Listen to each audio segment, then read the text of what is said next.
Apakah kelebihan memberi makan kepada kucing? Setiap binatang Nabi kata yang ada rongga, memberi makan ke dia sesuap makanan sedekah. Tu binatang atau kali-kali orang. Batu kalau kita belanja orang pergi kedai kopi tengok orang duk minum semeja 5-6 orang, kira tu. Setiap dia makan bukan atas kira buku, atas suap.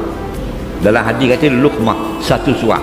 Satu suap pahala, satu suap hapus dosa, satu suap malaikat mendoakan kebaikan orang yang sedekah. Seorang laki-laki datang, "Ya Rasulullah, manakah Islam yang hebat, yang baik, yang hebatlah, yang terbaik?"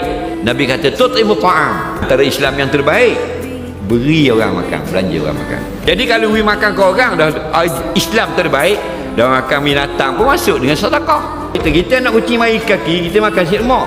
Sepak bulu di batin nak kucing. Padahal dia mari tu, jejak-jejak tu dia atur daripada Allah Mahfuz atau orang perutkan ke Allah Taala. Nah,